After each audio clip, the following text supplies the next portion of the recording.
Welcome to your daily mobility. We're going to start down on the mat with this one. So just finding your sort of neutral position, yeah, back of the pelvis, back of the ribs, back of the head, little air gap where the low back is. Now, you can have, actually I'd rather have knees bent if you can, feet flat on the floor. Just check in with your neutral. So do find those points of contact, pelvis, rib cage, head. We're going for rib cage closure. So we're going to float the arms up towards the ceiling. I've got my palms facing away from me, okay, so facing the wall ahead. And then from here, I'm going to think about actually really slowly reaching them back overhead to the wall behind me so I can feel the weight of the arms and I'm kind of stopping them crashing to the floor. Now, as I'm reaching back, I'm going to think about trying to get them up further towards the wall behind me. And then I'm going to sweep them up and back to the mat. Now, with this, the aim is actually not to get them to the mat necessarily. I don't just want to switch off and find that. I want to keep the tone, working through the arms as I'm reaching back. Now, I'd like you to use this as a bit of an awareness exercise. As you're reaching back, can you feel anything happening with the shoulder blades on the back of your ribs? Can you feel if they're moving? Can you feel what they're doing? And back. Now also check in with what the front of the chest is doing. Is it lifting in order to get you reaching back? Okay, so if I did say, can you try and touch the floor without just switching the muscles off, okay? Keeping the muscles engaged, so working the arms, not just switching them off. How far towards the floor can you get, okay, without flaring the rib cage or without arching the lower back?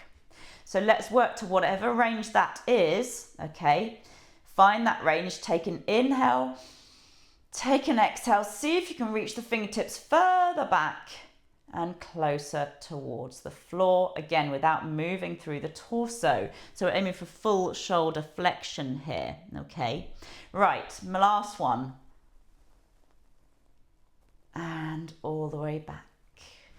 Feet are still hip width distance apart. I've still got my neutral because I haven't lost that. We're going for bridges, a little bit more challenge. You can reach the fingertips up towards the ceiling. I'd have the palms facing each other for this one. Stand into the feet to lift the pelvis up towards the ceiling and lower. So we're lifting up as a plank, okay? We're not rolling through the spine. Stand into the feet, pelvis is level and down.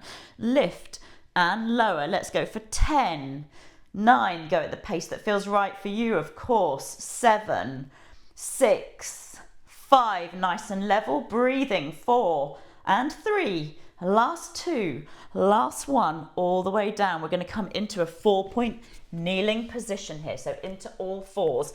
Find your good strong position here, so you're pressing the floor away, neck is nice and long, crown of the head reaching forwards, tailbone reaching back.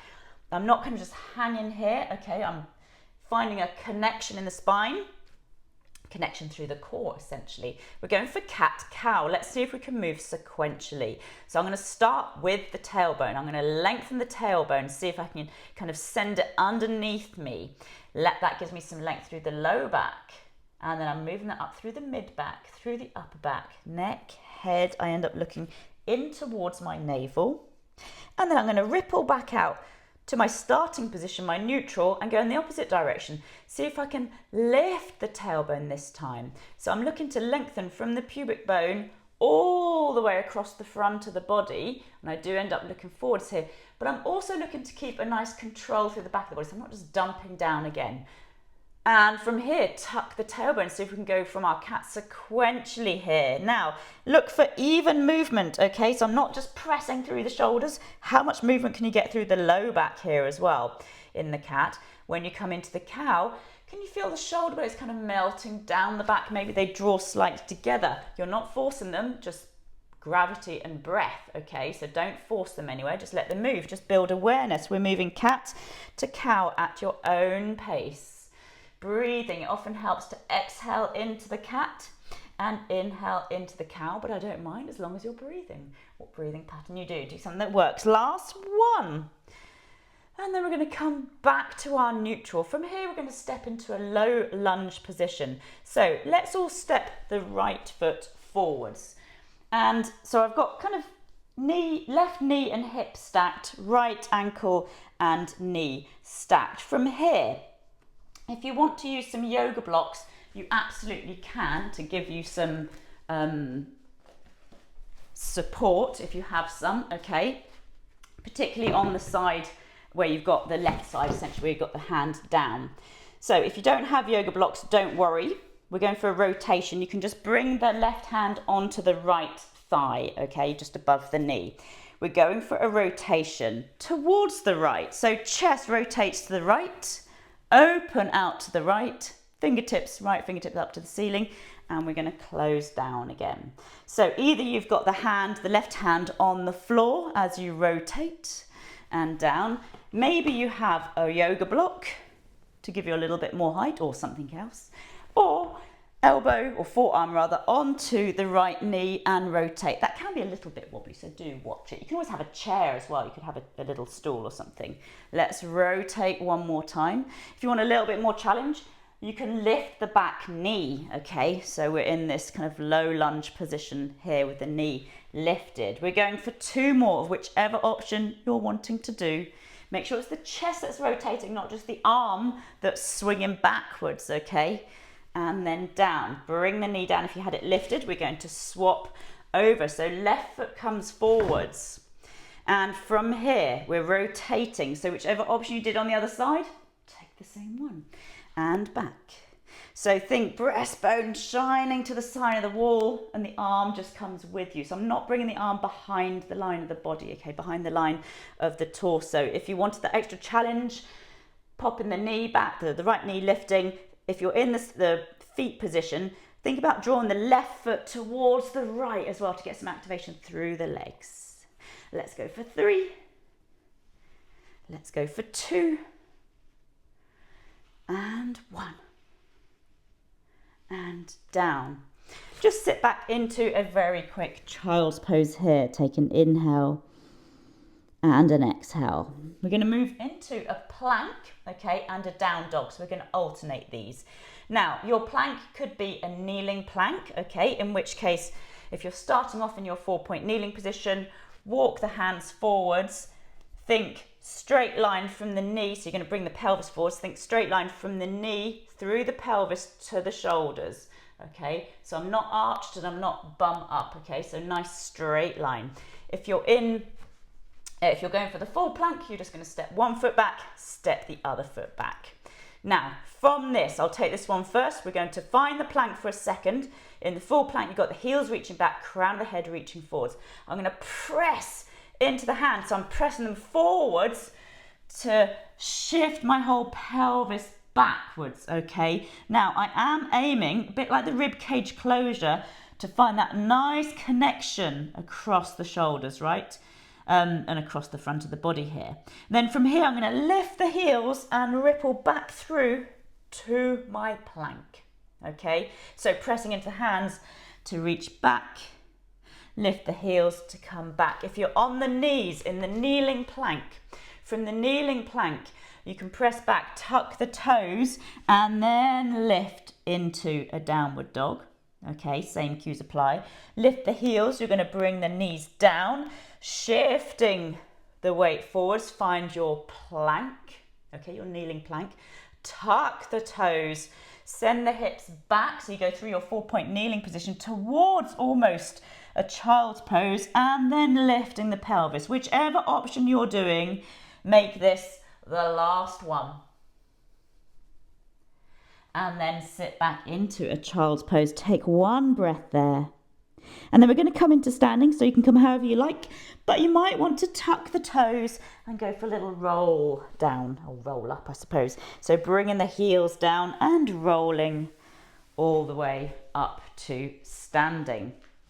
So from here, we're going to take some calf raises. So feet are hip width distance apart and parallel. Remember, we're pressing into the big toes and the adjacent toes to lift or float the heels off the floor and coming back down. And if balance is wobbly, you're welcome to just have a wall beside you, okay, and down. Now, just finding that, making sure you're not on the outside of the little toes, right? So the knee comes out. So do focus on big toe and adjacent toe pressing into the floor and down. And you're getting as much height as you can, okay, and always controlling it. So control it on the way down. I'm going to take these a little bit faster, go at the pace that feels right for you, and always aim for full range. Okay, we're going for 8 and 7, 6, 5, 4, 3, 2, last one, and down. From here, we're going to take a split squat. So the split squat, we start feet hip width distance apart. We take a step back, so quite a nice step back, but not too far, okay? So a good sort of generous big pace step, essentially. Now, I'm still in parallel, so both toes, both feet are pointing forwards. I'm going to lift the back heel, okay? Pressing those toes into the floor. This time I've got all the toes pressing into the floor. I'm going to stay upright through the spine, okay? So pelvis and shoulders are aligned. I'm just going to bend through the knees to drop down. Now you don't have to drop all the way down to the floor, but you can if you want to, and press. So we're going to drop, press through the feet. So I'm pressing through the front foot and back toes to lift, down and lift. Down and lift. Again, go at the pace that feels right for you. It's a short mobility session, so I like to kind of pace it up a little bit, but you don't have to. Let's go for 5, 4, 3, 2, 1, and we're going to switch over. So other leg goes back. Same thing. Peel the heel up. Remember, we're in parallel with this. Now the body stays upright. Like I said, it was stacked hips and shoulders, yeah, but also we're looking to not wobble through the upper body as well. So we're looking to stay nice and lengthened through both sides of the waist. And we're going 4, 5, 4, 3, last 2, last 1, and stepping forwards. I'm still in hip width distance apart. We're going to take a roll down here. Remember, disc issues, osteoporosis, using your thighs for some support, okay? Don't ever just kind of launch into loaded flexion. But the movement's the same. Head, neck, spine, rolling down. So getting each vertebra working one by one, like you're kind of rolling over a barrel, and then folding at the hips. Inhale. Exhale to roll back up again. Just one more. And rolling down. Inhale and exhale, rolling up. From here, bring your feet maybe ever so slightly closer than hip width distance apart. We're just going to work on a little bit of balance. You can use a wall, okay, if you need to, or a chair, but try and use it as minimal as possible. But obviously you need to feel safe and secure. So do use it if you're feeling very wobbly, because it will help you pattern the movement. So we're going to press the feet down into the floor, lengthen through the crown of the head. Let's lift the right leg up. So we're just floating up, sending that left foot into the floor, lengthening through the crown of the head. Keep the left foot as relaxed as possible. Take an inhale and an exhale, and switching feet. So right foot down into the ground, head lengthening up, float the left leg up. Now, just make sure that you're staying nice and balanced. You're not kind of bending backwards into it or to the side or anything funky like that. So think energy down and energy up, and switching once more to the right and switching. Now, if the knee folds are enough for you, if they're enough challenge, work on those, maybe holding them for a little bit longer to build that balance. You don't need to hold them for ages, but maybe you could try 20, 30 seconds. If you're wanting something a little more, we're going to move this into essentially a yoga warrior 3 type of exercise.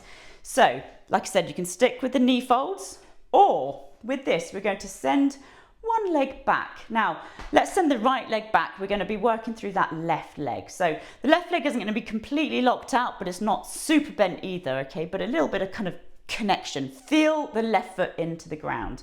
Now, I'm going to show this way around actually. I'm going to pivot around this left hip, okay? So this is the one that's really going to be doing the work. I'm thinking nice and long position, okay? So actually let's just start with the leg slightly back, the right leg slightly back. Think crown of the head reaching forwards. Now pivot around that left hip, okay? Pivot, pivot, pivot to wherever, okay? It doesn't have to be all the way forwards, but it may be, okay? And then pivot back. Now, if you need a wall for a bit of support, you can have a wall for a bit of support, but just make sure your hand travels down with you. You don't leave it behind, because actually we're looking for both hip bones to be pointing down all the time, okay? So we're not kind of rotating off to the side. We're thinking hip bones pointing down, maybe challenging a little bit more as reaching the arms forwards as well. And up. And then let's switch legs. Same thing, other side. So right leg driving down towards the floor, lengthening through the crown of the head. We're going to pivot through that right leg. Now you might find one side easier or harder than the other, okay? And that's fine. It's all building into awareness as well, and forwards. So we're focusing also not only on both hip bones pointing down, okay, so like I said, we're in a straight line here. Also, both waists are the same length, okay? So what I mean by that is I'm not coming off and kind of side bending or piloting out to the side. I'm moving very much straight forward, keeping it nice and even. Both waists the same. Long neck is nice and long. Maybe reaching the arms forwards. I'm hitting the wall here. And back. Last one. Reaching forwards. And back up to standing. Lift the toes, spread them out. Take an inhale. And an exhale. And you are done.